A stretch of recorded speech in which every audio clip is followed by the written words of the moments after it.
ඔන්නේ අලුවන් ලෝක සතියම උඩම කෙළවර තියෙන හිමින් මිහුණු ගරණෙලන්තේ ගැන අලුත්ම පුවතක් වාර්තා වෙනවා. ගොඩක් දෙනෙක් හිතන ඉන්නේ ගරණෙලන්තේ කියන්නේ නිකම්ම අයිස් කන්දක් කියලා. හැබැයි දැන් පතවේ උණුසුම් වීම නිසා මෙහි තියෙන අයිස් තර්ට දේ වෙන්න පටන් අරන්. මේ නිසා කලින් නොව යන්න බැරි වුණේ තැන්වලින් දැන් අලුත් මීදී මාර්ග විවෘත වෙනවා. මේක දැකපු ලෝකේ ලොකු රටවල් මේ පැත්තට දැන් ලාභකම කරන්න පටන් අරන්. මේ නිසා ඩෙන්මාර්කයේ තමන්ගේ හිත අමතර රටවල් වෙන ජර්මනි, පාර්ශ්වය, ස්වීඩනය සහ ෆින්ලන්තය එක්ක එකතු වෙලා දැන් ගරණෙලන්තයට හමුදේවලා තියෙනවා. එකමත්කම් පෙන්වන්න යුරෝපය කියන්නේ ඒක කියන පණිවිඩය ලෝකයට දුන්න අනාගතයේ සැලසුම් කරන්න ආර්කටික කලාපයේ බලය වෙනත් රටවල් අතට යන එක නතර කරන්න. යුරෝපයේ නායකයා කෙලින්ම කියන්නේ ගරණෙලන්තේ තීරණ ගන්නේ ඩෙන්මාර්කය සහ ගරණෙලන්ත වැසියන් විතරයි කියලා.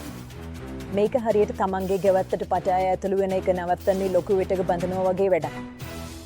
ඉදිරියේදී ලෝක දේශපාලනයේ ලෝකම් සිටින මේ සිතල ආර්කටික කලාපයේ මුල් කරගෙන ඇති වෙන්න පුළුවන් ලකුණු තමයි මේ පෙන්න තියෙන්නේ.